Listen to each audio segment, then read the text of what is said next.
very warm welcome. I am Gushin Galan and you're watching Firstpost. In the next few minutes, I get you the top 40 updates from around the world, only here on Fast and Factual. Let's get started.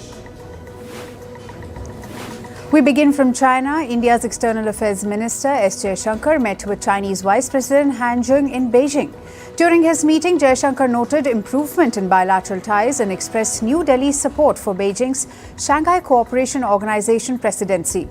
Jaishankar said that ties between the two countries have been improving since the meeting between Prime Minister Narendra Modi and Chinese President Xi Jinping in Kazan in October 2024. He expressed confidence that discussions during his visit will maintain that positive trajectory. Keith Kellogg, U.S. Special Envoy for Ukraine and Russia, is in Kyiv to hold defense talks with officials.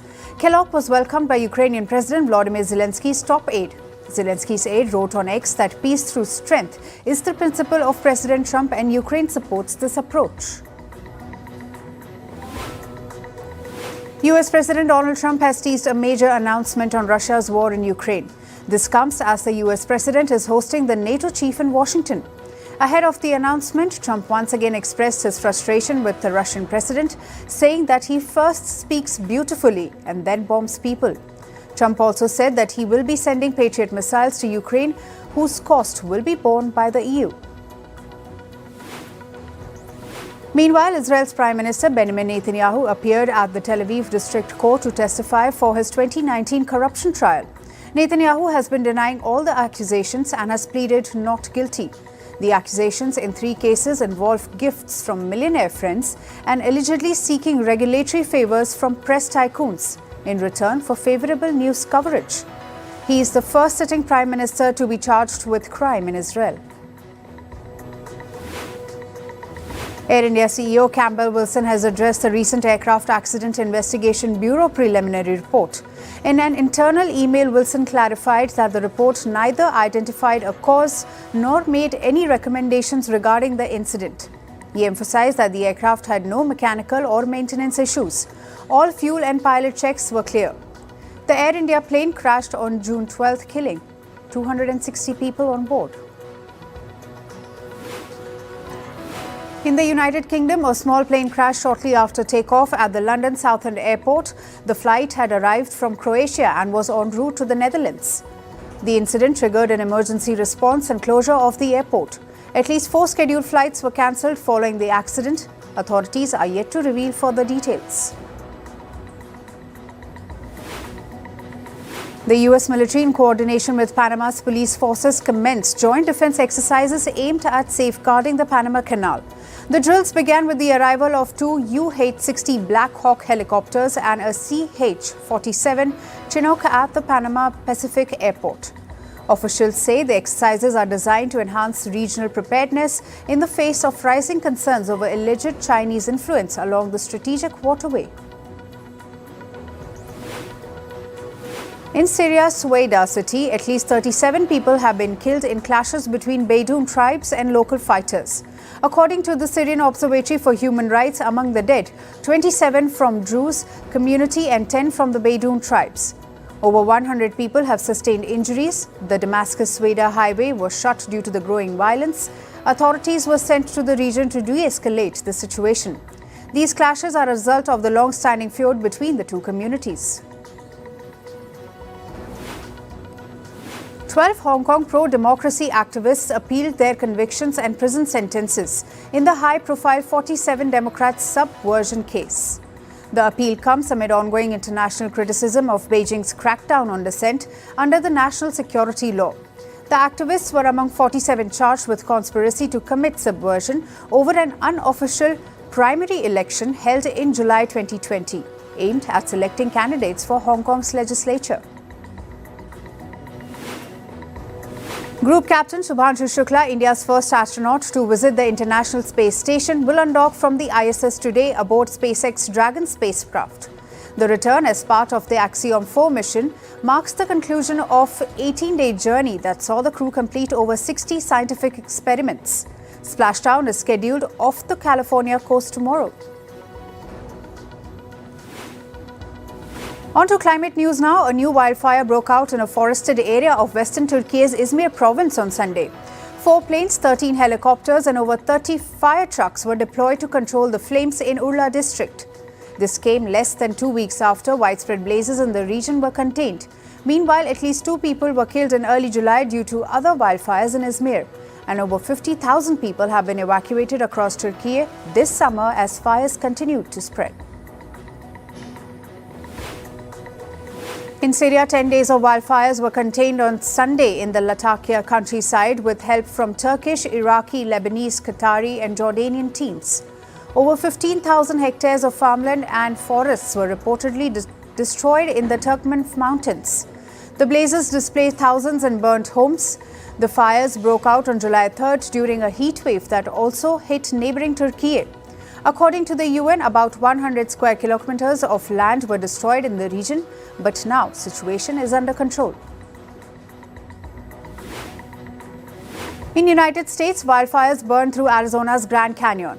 The Bravo Dragon and White Sage fires together burnt over 45,000 acres near the park. The flames also destroyed historic lodge, gas station, staff housing and a water treatment plant. All staff and guests were safely evacuated before the lodge caught fire. According to park officials, no injuries or deaths have been reported so far. Continuing with the United States, cloudy skies and scattered storms continue over Texas following heavy rain that pounded central areas on Sunday. Over 6 inches of rain fell in Carewell, San Saba and Junction, triggering flash floods. The downpour forced rescuers to halt searches for July 4 flood victims in Kerr County on Sunday. Some operations resumed after conditions improved by evening. Officials said searches would continue until every person was found. And in a new report, scientists said extreme heat and heavy rains is the new normal in the United Kingdom. The study was released by the Meteorological Department. According to reports, at least 600 people were believed to have died during the June heatwave in England and Wales, and the country faced at least 3 heatwaves and record flooding in early 2025. Scientists warn that such extremes are now more frequent due to climate change. On to business and tech news now. Wall Street and European share futures were dragging Asian stock markets lower earlier today, as tariff threats from President Trump resurfaced and kept investors on edge across global trading flows. European markets were reacting sharply to the uncertainty, with Euro Stoxx 50 futures falling 0.6% and DAX futures losing 0.7%. Meanwhile, S&P 500 and Nasdaq futures were both trading 0.4% lower. Oil prices edged higher earlier today, extending last week's gains as investors tracked possible new US sanctions on Russia, while rising Saudi output and tariff uncertainty limited gains. Brent crude was trading above $70.51 a barrel, while US West Intermediate held at $68.59 after both benchmarks climbed over 2% on July 11th. Gold prices touched a 3-week high as safe haven demand returned amid growing trade uncertainty following President Trump's threat of new tariffs on EU and Mexican imports. Spot gold held steady at $3,354.83 per ounce after early hitting its highest level since June 23, while US gold futures rose 0.2% to $3,371. Bitcoin crossed the $120,000 mark for the first time earlier today, hitting a record high during Asian trading hours before easing slightly to trade 1.6% higher. The rally came ahead of crucial debates in the US House of Representatives, where lawmakers were set to begin discussing key crypto regulations, including stablecoin rules and a ban on central bank digital currency surveillance. Reports suggested that the US Federal Aviation Administration and Boeing privately issued notifications last week, saying fuel switch locks on Boeing jets were safe despite concerns flagged in India's crash probe. The FAA's notice dated July 11th said the design did not pose a safety risk and did not warrant a formal directive for the 787 or other Boeing models. Singapore avoided a recession in the second quarter, with official data showing a 4.3% year-on-year expansion and a quarterly growth of 1.4%. The manufacturing sector expanded 5.5% on year as firms rushed to beat US tariffs deadline, driven largely by semiconductor exports.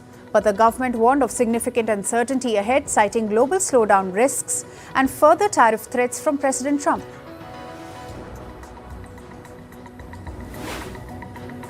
Singapore was reportedly ranked the world's most expensive city for luxury living for the third straight year, with London rising to second place ahead of Hong Kong. Monaco and Zurich rounded out to the top 5, while Shanghai dropped 2 spots to 6th, and Dubai surged 5 ranks to 7th, amid a rise in wealth migration.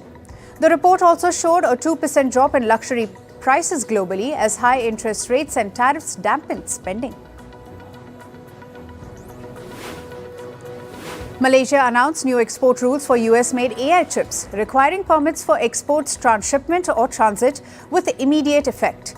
Traders must now give a 30-day notice for unlisted items as Malaysia reviews its strategic items list to prevent export control breaches and illicit trade. The move comes amid US pressure to curb chip flows to China. A new report said NVIDIA CEO Jensen Huang believes the US need not worry about the Chinese military using his company's products to advance AI capabilities. In an interview, Huang said the Chinese military would avoid relying on US technology due to the risks of sudden export restrictions. Billionaire Elon Musk and Tesla would give shareholders the option to invest in his AI startup XAI. He said the decision would go to a vote and was not his alone to make.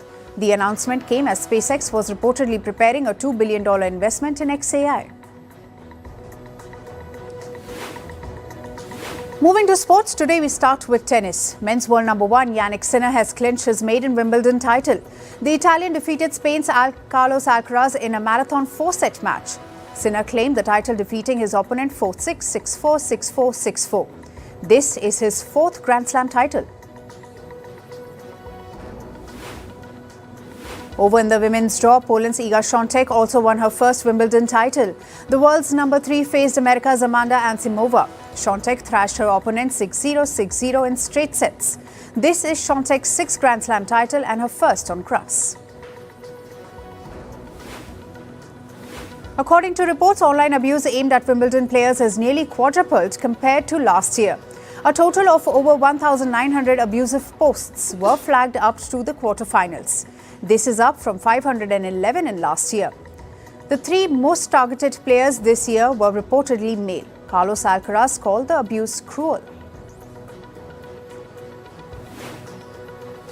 In football, Chelsea have lifted the 2025 FIFA Club World Cup. The Blues secured a dominant 3-0 victory over Paris Saint-Germain. Cole Palmer starred in the match, scoring 2 goals. He also provided an assist for João Pedro, who went on to add the 3rd before halftime. Emotional tributes poured in from Diogo Jota and his brother André Silva ahead of Liverpool's first match since their tragic deaths. Before the game, a special song called You'll Never Walk Alone was sung by thousands in the stadium. Fans also held up flags and banners while chanting Jota's name. England made a dramatic comeback to put India on the back foot in the 3rd test at Lord's. India needed just 193 to win, but England's bowler flipped the script. Bryden Cast took 2 wickets while Archer and Stokes struck once each, leaving India at 58 for 4. KL Rahul stood firm with 33 not out, but India still need 135 runs on the final day to win. Australia were bowled out for 225 on day 1 of the 3rd test in Kingston. West Indies replied with just 143. Scott Boland took 3 wickets to give Australian an 82-run lead.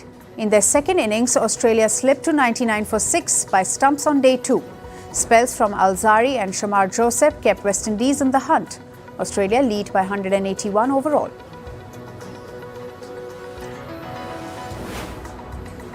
India's pacer Mohammad Siraj has been fined 15% of his match fee. This is for his reaction after dismissing England's Ben Duckett. The incident happened on day 4 of the 3rd test at Lord's. Siraj celebrated by roaring, staring and bumping into Duckett.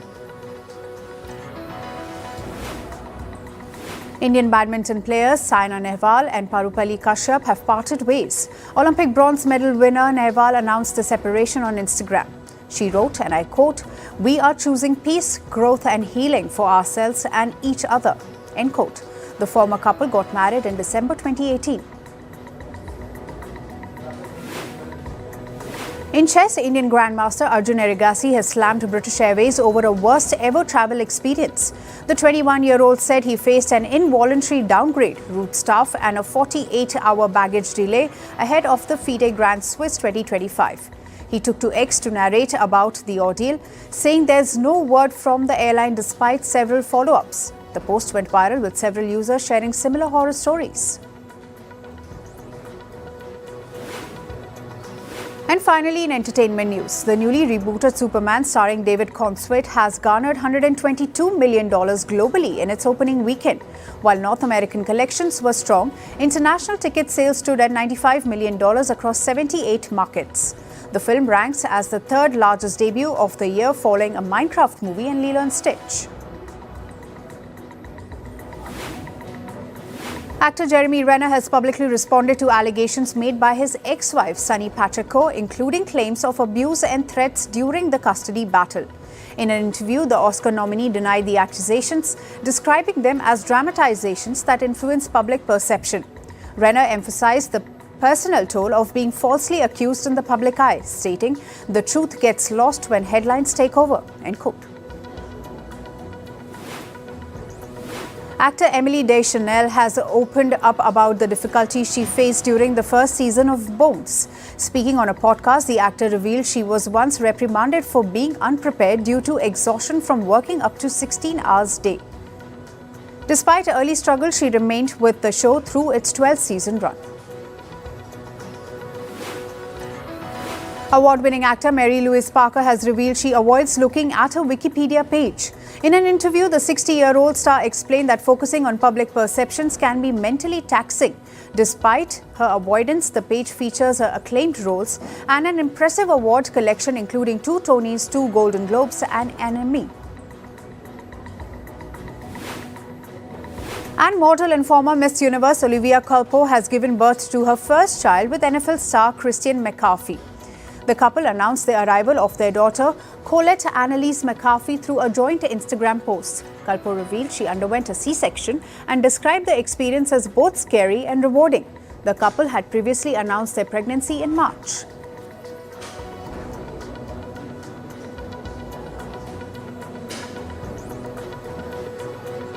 That's all for today. Thank you for joining us. I am Gusheen Galan and we'll see you right back here tomorrow. So until then, stay informed and stay tuned to Firstpost.